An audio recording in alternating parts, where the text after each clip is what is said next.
Hello guys, welcome back to our channel study spark. तो आज हम पढ़ने वाले हैं मॉलिक्यूलर बेसिस ऑफ इनहेरिटेंस। तो molecular basis of inheritance and principle of inheritance, ये दोनों जो चैप्टर है ये एक यूनिट के अंदर आता है जिसका नाम है हमारा जेनेटिक्स। ठीक है, तो आज हम जो है इन दोनों चैप्टर्स के बेसिक पढ़ने वाले हैं, जो इसमें यूज होंगे, कौन कौन सी टर्म्स जो है इन दोनों चैप्टर्स में यूज होंगी वो हम पढ़ने वाले हैं, जिससे आपको थोड़ी सी अंडरस्टैंडिंग मिलेगी। तो चलिए स्टार्ट करते हैं। सबसे पहले अगर हम जेनेटिक्स की बात करें तो जेनेटिक्स जो है, genetics is a branch of biology. Genetics जो है बायोलॉजी की ब्रांच है। ठीक है, genetics is the branch of biology जो किससे डील करती है, जो डील करती है branch of biology that deals with inheritance and variation. ठीक है, that deals with inheritance and variation. अब इनहेरिटेंस एंड वेरिएशन क्या होता है वो देखना है। ठीक है, इनहेरिटेंस एंड वेरिएशन। अब सबसे पहले समझते हैं जेनेटिक्स जो है ये किससे रिलेट है, मतलब ये कहाँ से आई है, तब इसका मतलब क्या होता है। तो जेनेटिक्स, इसमें एक वर्ड आ रहा है जेन, इसका मतलब होता है जनरेट या फिर, ठीक है, जनरेट या टू प्रोड्यूस। ठीक है, और टू प्रोड्यूस यानी कि ये जो जेनेटिक्स है ये कहीं ना कहीं रिप्रोडक्शन यूनिट से रिलेटेड है ना, कि किसी भी तरीके से कि हम किसी एनिमल को रिप्रोड्यूस कर रहे हैं या फिर किसी ऑर्गेनिज्म को वापस से प्रोड्यूस कर रहे हैं, उसको जनरेट कर रहे हैं, उन सबका जो मॉलिक्यूलर बेस है कि वो कैसे मॉलिक्यूलर वे में आए हैं, उन सारी चीजों को हम इन चैप्टर में पढ़ने वाले हैं। ठीक है, कैसी मदर से कैसे फादर से क्रोमोसोम जाते हैं, ये सब हम मॉलिक्यूलर बेसिस पे देखने वाले हैं। ठीक है, रिप्रोडक्शन यूनिट में तो हम उधर देखते हैं कि सेल टू सेल कंबाइन होती है, फिर क्या कहते हैं एम्ब्रियो बनता है, मॉड्यूला बनता है, गैस्ट्रुला बनता है ना, ये तो हम थोड़ा हाई लेवल पे देखते हैं। बट मॉलिक्यूलर बेसिस पे कि वो मॉलिक्यूल्स कैसे ज्वाइन हुए हैं, डीएनए से कैसे आरएनए बना है, आरएनए से कैसे प्रोटीन एक्सप्रेस हुए, ये सब जो मॉलिक्यूलर बेसिस है ना, जो मॉलिक्यूलर बेसिस है इनहेरिटेंस का जो मॉलिक्यूलर बेसिस है वो हम इसमें पढ़ने वाले। अब ये तो समझ आ गया कि जेनेटिक्स कहीं ना कहीं रिप्रोडक्शन यूनिट से रिलेटेड है। अब आपने ये बोला कि genetics is a branch of biology that deals with inheritance and variation. तो अब बताओ इनहेरिटेंस और वेरिएशन क्या होता है।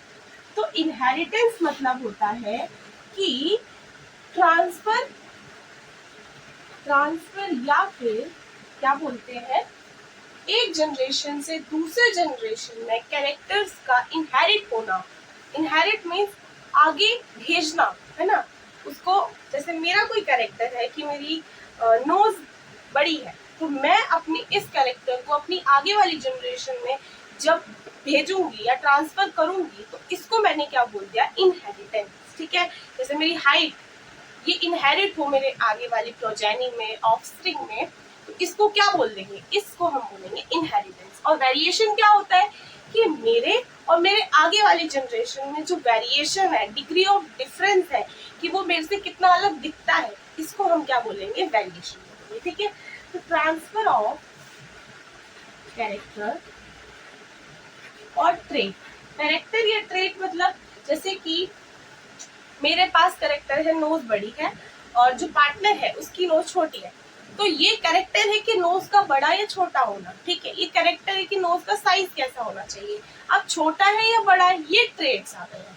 ठीक है, कि एक का बड़ा है और एक का छोटा है, तो ये दोनों क्या है, ट्रेट्स है। ठीक है, ये भी मैं बताऊंगी कि ट्रेट, अलील, जीन, ये क्या होते हैं, इनमें डिफरेंस क्या होता है ना। तो ट्रांसफर ऑफ कैरेक्टर, अभी कैरेक्टर ही लिख लीजिए, transfer of character from parent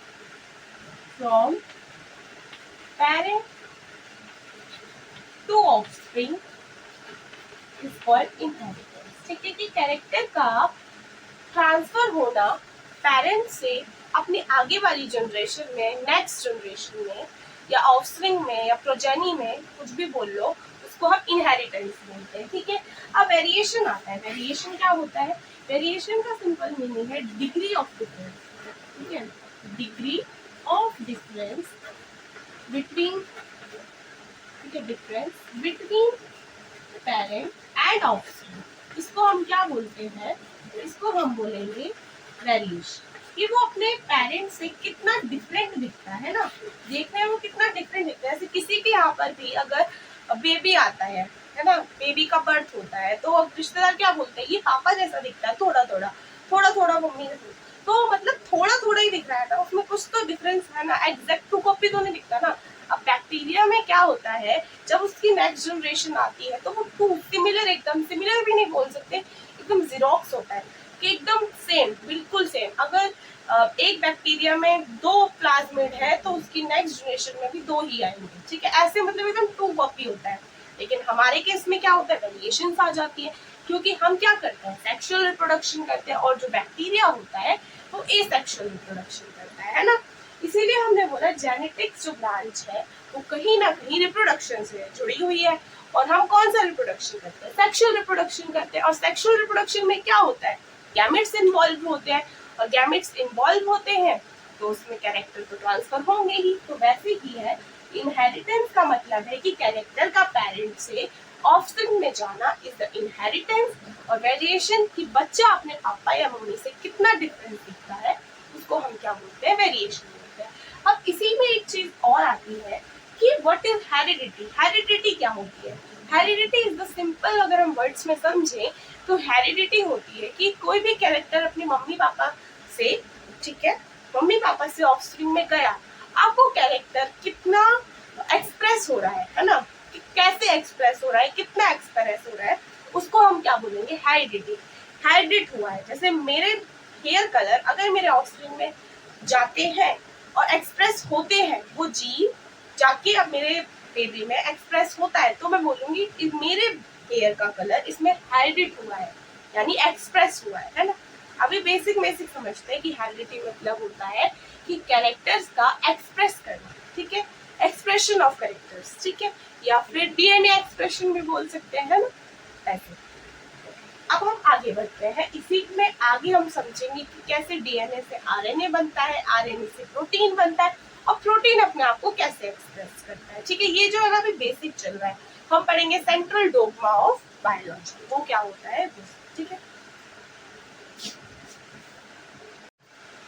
अब हम बेसिक पढ़ते हैं कि सेंट्रल डोग्मा ऑफ बायोलॉजी क्या होता है। Suppose this is our the cell, ठीक है, ये कोई सेल है, इसमें न्यूक्लियस है, ये न्यूक्लियर मेम्ब्रेन हो गई है ना, जो न्यूक्लियस होता है तो न्यूक्लियर मेम्ब्रेन होती है, ये न्यूक्लियर मेम्ब्रेन। अब न्यूक्लियस के अंदर हमारा जेनेटिक मटेरियल होता है, ठीक है, किंग ऑफ द सेल है ना, क्या होता है, डीएनए, ठीक है, डीऑक्सीराइबोस न्यूक्लिक एसिड, डीएनए की फुल फॉर्म, ठीक है। तो डीएनए होता है। अब डीएनए जो होता है वो क्या करता है, ठीक है, बेसिकली वो जो होता है, डीएनए ये बताता है कि सेल को करना क्या है, सेल का एक्सप्रेशन कैसे होगा, सेल का काम क्या है, ये सब क्या करता है, डीएनए ही बताता है सेल को। बेसिकली सेल को क्या करता है, सेल का ब्रेन होता है डीएनए, ठीक है, वो बताता है अब तुझे ये करना है, अब तुझे ये जाना है, अब तुझे क्या करना है, ऐसे, ठीक है। तो ये कहाँ पर होता है, हमारे न्यूक्लियस में होता है। तो ऐसे करके हम बनाते हैं कि ये डीएनए, डबल हेलिकल स्ट्रक्चर होता है, ये डीएनए। अब डीएनए से आरएनए बनता है, ये तो पता ही होगा, बेसिक्स होता है ये तो। डीएनए से आरएनए बना, अब जब आरएनए बन गया तो आरएनए को प्रोटीन में कन्वर्ट करने के लिए हमें उसे न्यूक्लियस से बाहर लाना पड़ता है, क्योंकि न्यूक्लियस में राइबोसोम प्रेजेंट नहीं होते हैं, ठीक है, और प्रोटीन्स को बनाने के लिए हमें राइबोसोम की नीड होती है। तो हम क्या करते हैं, इस आरएनए को बाहर लाते हैं न्यूक्लियस से, और इस पर जैसे ही आरएनए बाहर आता है हम इस पे क्या करते हैं, राइबोसोम अटैच कर देते हैं। This is suppose the ribosome, ठीक है।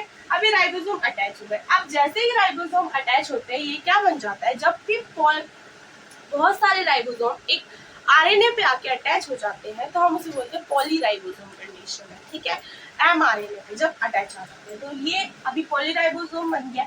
अब जब ये बन जाता है तो इसके बाद ही हमारे पास आ जाता है प्रोटीन का स्ट्रक्चर, ठीक है, क्योंकि ये प्रोटीन बन गया। इसके बाद क्या होता है कि यहाँ पर प्रोटीन बन जाता है। अब ये जैसे यहाँ पर लिखते हैं कि डीएनए क्या होता है, DNA is the brain of cell. ये क्या बताता है सेल को कि इसे क्या क्या काम करने हैं ना, सेल को क्या क्या काम करने हैं, तो ब्रेन ऑफ द सेल। अब कैसे कैसे हुआ, तो डीएनए था, डीएनए सबसे पहले तो अगर खुद का ही दोबारा से कॉपी बनाता है तो इस प्रोसेस को हम क्या कहते हैं, इस प्रोसेस को हम कहते हैं रेप्लिकेट कर रहा है, यानी खुद की ही कॉपी जनरेट कर रहा है, तो इसको बोलते हैं रेप्लिकेशन। ठीक है, इस जब डीएनए अपना ही जैसा एक कॉपी बना ले तो उसको बोलते, उस प्रोसेस को बोलते हैं हम रेप्लिकेशन। अब जब डीएनए खुद की ही कॉपी बनाए तो उसे रेप्लिकेशन बोलते हैं, और वो कहाँ होती है, न्यूक्लियस में ही होगी, क्योंकि उसे कोई राइबोसोम वगैरह की जरूरत नहीं है, तो वो कहाँ पर होगी, न्यूक्लियस में होगी।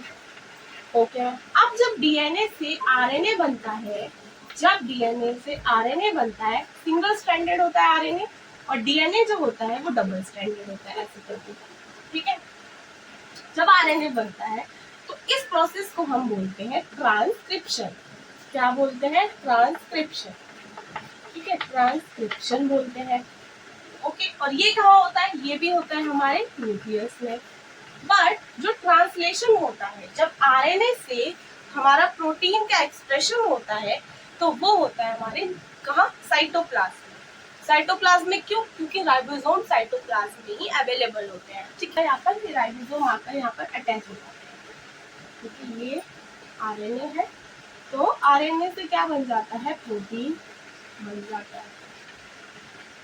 ये यहाँ पर प्रोटीन,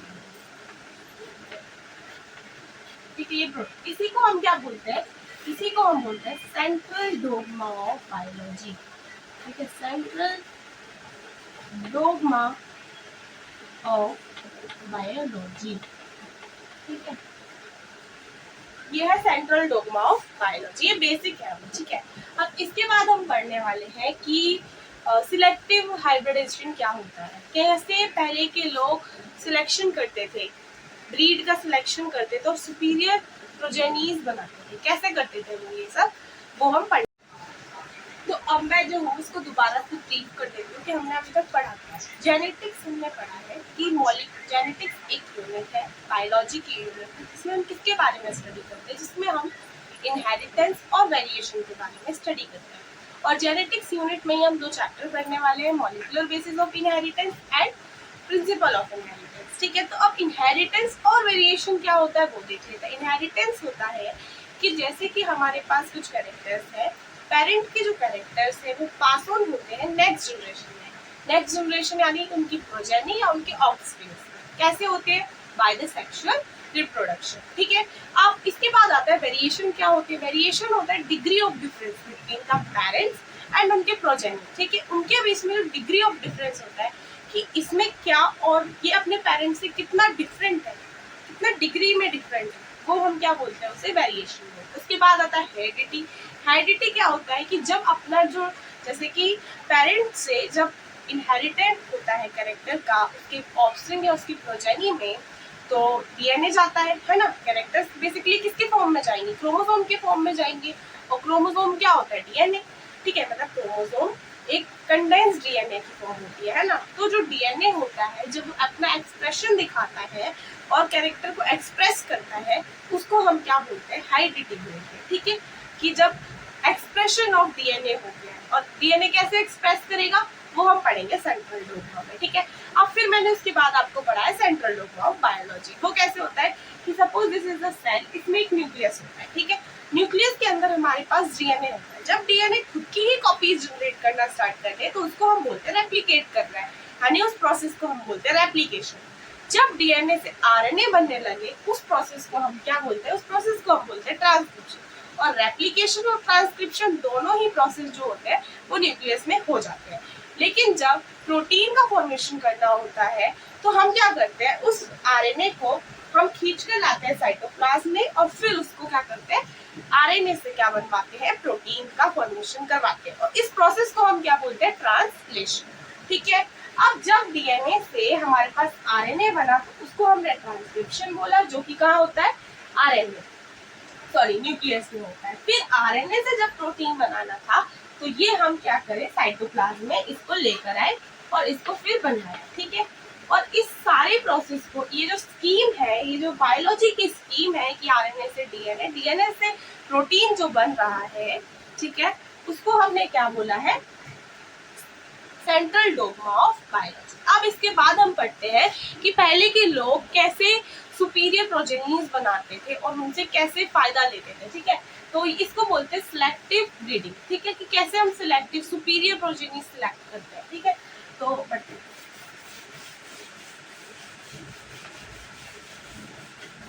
हम पढ़ने वाले हैं कि सिलेक्टिव ब्रीडिंग किसे कहते हैं। तो सिलेक्टिव ब्रीडिंग, पहले के लोगों को ये बात पता थी कि वेरिएशन जो है वो सेक्सुअल रिप्रोडक्शन से ही आता है। अब सिलेक्टिव ब्रीडिंग क्या होती है? सबसे पहले सिलेक्टिव ब्रीडिंग में हम क्या करते हैं, टू सुपीरियर क्या लेते हैं, स्पीशी लेते हैं, टू सुपीरियर स्पीशी लेते हैं, उनको ब्रीड करवाते हैं, ब्रीड टुगेदर, ठीक है। जब वो ब्रीड करवाते हैं हम उनको, तो वो प्रोजेनीज जनरेट करती है, और जब वो प्रोजेनीज जनरेट करती है तो उसमें से भी सिलेक्शन करते हैं कि कौन सी प्रोजेनी सबसे सुपीरियर है, कौन सी प्रोजेनी हमारे लिए फायदे में है, ठीक है। तो हमने इनको क्या किया, दो सुपीरियर स्पीशी ली, ठीक है, दो सुपीरियर स्पीशी ली, उनको ब्रीड करवाया यानी उसका रिप्रोडक्शन करवाया। उसके बाद हमने उनकी जो प्रोजेनीज आई, जब हम उनकी क्या आई, प्रोजेनीज आई, यानी उनके जब बच्चे आए, तो हमने क्या किया, उनको क्या किया, डोमेस्टिकेशन, यानी कि हमने उनको पाला, सुपीरियर प्रोजेनीज को हमने क्या करा, पाला। इसमें भी हमने क्या किया, प्रोजेनीज ने सुपीरियर प्रोजेनीज को मतलब पाला, बड़ा किया, ठीक है। अब जब हमने सुपीरियर प्रोजेनीज को बड़ा किया तो हमारे पास क्या आ गया, एक सिलेक्शन आ गया, एक अच्छा स्पीशी आ गया जिससे हम काम ले सकते हैं, ठीक है। तो इसमें एक एग्जांपल आता है, एक एंसेस्ट्रल काउ एंड ऑक्स को जब हमने ब्रीड कराया तो हमारे पास एक काउ आई साहिवाल, ये पंजाब की साहिवाल काउ, ठीक है, बहुत फेमस है और वो बहुत सुपीरियर भी है, ठीक है। तो Sahiwal cow of Punjab, Sahiwal cow, इसको अब रब कर देती हूँ, इतना ही मतलब हमें देखना, ठीक है। तो साहिवाल काउ और पंजाब हमारे पास आई, ओके। तो बेसिकली हम क्या करते हैं सिलेक्टिव ब्रीडिंग में, छोटा सा है, एकदम सिंपल वे में समझते हैं, कोई भी दो स्पीशीज लेते हैं जिसे भी मतलब जिसको भी हमें करवाना है। जैसे हमने अभी काउ चाहिए थी हमें, तो हमने क्या किया, दो स्पीशी ली, एक एंसेस्टर काउ ले ली और ऑक्स ले लिया, ठीक है। उन दोनों की स्पीशी ले, सेम स्पीशी होनी चाहिए। ये भी एक है कि लाइक बैगेट्स लाइक, एक थ्योरी होती है बायोलॉजी में जिसको बोलते हैं लाइक बैगेट्स लाइक। वो क्या होती है कि अगर हमें ह्यूमन बच्चा चाहिए तो हमें दो ह्यूमन की ही मेटिंग करानी पड़ेगी, एक उसमें से फीमेल ह्यूमन होना चाहिए और एक मेल। वैसे ही अगर हमें सुपीरियर स्पीशीज चाहिए और हमने पता है कि हमें काउ सुपीरियर स्पीशीज चाहिए, तो हमें उन स्पीशीज के लिए एक तो दोनों की स्पीशीज सेम होनी चाहिए, यानी काउ और ऑक्स दोनों सेम स्पीशीज के हैं, ठीक है, और दोनों ही सुपीरियर होने चाहिए, तभी तो वो सुपीरियर प्रोजेनीज को करेंगे ना, है ना, जनरेट कर पाएंगे। तो दोनों सुपीरियर स्पीशीज ली, एंसेस्टर काउ और ऑक्स, इनको ब्रीड करवाया, साथ में डोमेस्टिकेशन किया इनका, यानी कि इनको पाला पोसा। फिर इसके बाद जब इनकी प्रोजेनीज आई, उसमें से भी हमने सिलेक्शन किया कि कौन सी बेस्ट है, ठीक है, कौन सी हमारे लिए एकदम बेस्ट है जो बेनिफिट दे। तो उसमें आई हमारे पास साहिवाल काउ ऑफ पंजाब, ठीक है। तो ये एक एग्जांपल है सिलेक्टिव ब्रीडिंग का, ठीक है। इसके बाद एक वर्ड आता है कि जो पहले के लोग थे 8000 और 1000 बीसी में, यानी कि बीसी मतलब कि बिफोर, तो जो लोग थे हमारे पास 10,000 और 8000 बीसी में, यानी बिफोर क्रिस्ट में, तो उनको ये बात पता थी कि हमारे पास सिलेक्टिव ब्रीडिंग होती है, और सिलेक्टिव ब्रीडिंग में कैसे हमारे पास वेरिएशन आते हैं, वेरिएशन मतलब कैसे वो अलग होती जाती है और एक अलग होते होते एक प्रोजेनी सुपीरियर बन जाती है, ठीक है, उसमें अलग ही कैरेक्टर आ जाते हैं, वो हर माहौल में ढल जाती है, ठीक है। तो ये भी हमें पहले के लोग ये पता कर चुके थे। और ये किससे आती है, सेक्सुअल रिप्रोडक्शन। जैसे हम सेक्सुअल रिप्रोडक्शन कराते रहेंगे, एक प्रोजेनी और डिफरेंस आएगा, फिर दूसरे का सेक्सुअल रिप्रोडक्शन कराएंगे और डिफरेंस आएगा, और वो डिफरेंस आते आते एक दिन ऐसी प्रोजेनी हमारे पास आएगी जो सुपीरियर। ये बात पहले के लोगों को पता नहीं। अब इसी के आगे हम पढ़ने वाले हैं कि कैसे कैसे हम मतलब आगे चलकर हमारा इस जेनेटिक की फील्ड में कैसे कैसे साइंटिस्ट ने आगे इसको बढ़ाया, तो आप इसको लिख लो। अब हम पढ़ने वाले हैं फॉर्मेशन ऑफ गैमेट्स कि गैमेट्स का फॉर्मेशन कैसे होता है। सपोज ये हमारे पास एक सेल है, ठीक है, इसके अंदर होंगे क्रोमोसोम, है ना, ये क्रोमोसोम नंबर 1 है, ठीक है, और ये क्रोमोसोम नंबर 1 है, ये भी क्रोमोसोम नंबर 1 है, ये क्रोमोसोम नंबर 2 है, और ये भी क्रोमोसोम नंबर 2 है। क्योंकि हमारे पास इन ह्यूमन हमारे पास कितने क्रोमोसोम होते हैं, 46 क्रोमोसोम होते हैं टोटल, 46 क्रोमोसोम होते हैं। इसमें से जो 23 क्रोमोसोम होते हैं ये हमारे पास मैटरनल होते हैं, और 23 जो क्रोमोसोम होते हैं वो हमारे पास पैटर्नल होते हैं, ठीक है, और ये 23 के 23 होमोलोगस होते हैं। सॉरी, इसमें से 46 होते हैं 23 पैटर्नल और 23 मैटरनल। ये सपोज पैटर्नल है और ये मैटरनल है। पैटर्नल यानी पापा से आए हुए क्रोमोसोम, अब मैटरनल यानी कि मम्मा से आए हुए क्रोमोसोम। अब इसमें से 22 और 22 तो होमोलोगस होते हैं। What is homologous? यानी कि सेम सेम होते हैं वो, ठीक है, साइज में, शेप में, कलर में, उनके कैरेक्टर्स में सेम होते हैं, ठीक है। बट इसमें से एक क्रोमोसोम जो होता है वो अलग होता है। ये जो क्रोमोसोम होता है इसको हम बोलते हैं सेक्स क्रोमोसोम। ये डिफाइन करता है कि बेटी होगी या बेटा, ठीक है, मतलब कि वो जो प्रोजेनी है वो मेल है या female in case of human, ठीक है। अब ये वो एक्स भी हो सकता है, वाई भी हो सकता है, दोनों ही हो सकता है, ये भी एक्स हो सकता है और ये वाई भी हो सकता है, ठीक है। इन केस ऑफ अगर मैटरनल की बात है तो क्या ही होगा, बट पैटर्नल में अगर हम बात करें तो ये एक्स या वाई कुछ भी हो सकता है, ठीक है। अब हम बात करते हैं कि हम यहाँ पे आए। अब ये तो मैंने आपको बेसिक बताया, अब ये से छोड़कर यहाँ आइए। ये मैंने एग्जाम्पल के लिए 2 क्रोमोसोम दिए, एक क्रोमोसोम ये, एक क्रोमोसोम ये। एक क्रोमोसोम किससे आया? पापा से, एक आया मम्मी से। फिर ये दूसरा क्रोमोसोम आया पापा से, और ये भी दूसरा क्रोमोसोम आया मम्मी से। अब ये जो दोनों है ना ये होमोलोगस है, यानी सेम है इन शेप, साइज, इसमें सेम है, ठीक है। अब मैं बताती हूँ कि जब हम गैमेट का फॉर्मेशन करते हैं तो क्या होता है कि हम एक सेल को ऐसे डिवाइड करते हैं। हम ऐसे डिवाइड नहीं करेंगे कि हमने उनको ऐसे डिवाइड किया, नहीं, ऐसा नहीं है कि एक सेल में हम मम्मी का दे रहे हैं और एक में पापा का दे रहे हैं, फिर एक में मम्मी का दे रहे हैं, फिर एक में पापा का दे रहे हैं, नहीं। हम क्या करते हैं, ऐसा नहीं करेंगे कि एक सेल में हमने दोनों में दूसरे वाला क्रोमोसोम को चा दिया और पहली वाली सेल में हमने दोनों पहले क्रोमोसोम को चा दिया, नहीं, अलग अलग हो जाएंगे दोनों सेल को, मतलब मिले क्रोमोसोम, है ना, ठीक है, सेम क्रोमोसोम ना क्रोमोसोम मिले, इसको भी 1 2 मिलना चाहिए, उसको भी 1 2 मिलना चाहिए। ऐसा नहीं होना चाहिए कि हमने इसको 1 1 दे दिया और इसको 2 2 दे दिया, ऐसे नहीं होना, दोनों के पास इक्वल क्रोमोसोम होने चाहिए, 1 और 2, ठीक है। तो हम कैसे डिवाइड करते हैं इस सेल को? ऐसे डिवाइड करते हैं कि इस सेल के पास भी एक पापा वाला क्रोमोसोम 1, ठीक है, और इसके पास भी एक होमोलोगस क्रोमोसोम 1, ठीक है, दोनों सेम क्रोमोसोम है, साइज, शेप और उसमें, और दूसरा वाला ये, इसमें भी, इसके पास भी दूसरा, तो दोनों के पास 2 2 क्रोमोसोम है, और ये होमोलोगस होते हैं, यानी शेप, साइज में सेम होते हैं। कैरेक्टर में बस डिफरेंस आता है कि अगर कैरेक्टर भी सेम होते हैं, उनके ट्रेस डिफरेंट होते हैं। कैरेक्टर मीन हमारे पास फेस का कलर क्या है, हेयर का कलर क्या है, ये कैरेक्टर है, बट ट्रेट क्या है कि वो ब्राउन है, ब्लैक है, ऐसे, ठीक है।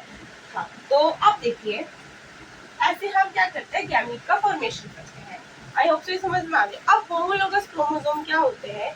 होमोलोगस क्रोमोसोम होते हैं, जैसे कि मैं एक बताती हूँ, यहाँ पे बताती हूँ कि ये क्रोमोसोम नंबर 1 है, ठीक है, पैटर्नल, और ये वाला क्रोमोसोम नंबर 1 है, इसको हमने क्या बोला है, मैटरनल, ठीक है, ऐसे है, उसको मजा आना, ठीक है। अब यहाँ क्या होगा, इसमें जो जीन होगा ना, कि सपोज ये जीन ए है, तो यहाँ पर भी ये वाला जीन प्रेजेंट होगा और ये भी ए ही होगा, ठीक है, बट इसमें क्या होगा, ठीक है, ये बट इसके ट्रेट्स डिफरेंट होगा। सपोज ये जीन जो है ये एक्सप्रेस करता है हेयर कलर के लिए, ठीक है, किसके लिए एक्सप्रेस कर रहा है, हेयर कलर के लिए एक्सप्रेस कर रहा है, तो इसके ट्रेट्स क्या होंगे, या तो ये ब्लैक हो जाएगा कि ब्लैक हेयर कलर के लिए एक्सप्रेस करे या ब्राउन के लिए, ये बस अलग होता है, बाकी ये चीज सेम होती है, ठीक है। ब्राउन के लिए एक्सप्रेस करे। अब यहाँ पर ब्लैक आ गया और यहाँ पर ब्राउन आ गया। अब ये जो जीन है ना, जो एक करेक्टर के लिए एक्सप्रेस करने वाला है, जो कि हेयर कलर है, ये इसका लोकेशन, इस वाले जीन, ए जीन का लोकेशन इस वाले क्रोमोसोम पे और इस वाले क्रोमोसोम पे सेम होगा। इसीलिए कभी भी ऐसा नहीं करते कि ये दोनों ही फर्स्ट क्रोमोसोम, पहले दोनों क्रोमोसोम हम एक ही सेल में डाल दें और दूसरे वाले दूसरे में डाल दें। ऐसा करेंगे तो फिर हेयर कलर तो एक सेल के पास गया ही नहीं, एक सेल के पास सपोज हैंड कलर या फिर स्किन कलर नहीं किया।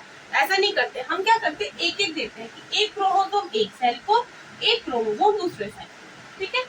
अब ऐसे ही दूसरा वाला क्रोमोसोम सपोज इस पे जीन है किसके लिए, स्किन कलर के लिए, तो अगर मैं दोनों, ये जो क्रोमोसोम नंबर 2 है और ये वाला क्रोमोसोम नंबर 2 है, ये क्रोमोसोम नंबर 2 दोनों ही एक ही सेल को दे दूंगी तो स्किन कलर तो एक ही के पास गया ना, एक के पास तो गया नहीं। इसीलिए हम ऐसे डिवाइड करते हैं कि एक क्रोमोसोम जिसके पास स्किन कलर है, मतलब स्किन कलर का जीन है, एक सेल के पास जाए और दूसरा वाला क्रोमोसोम एक सेल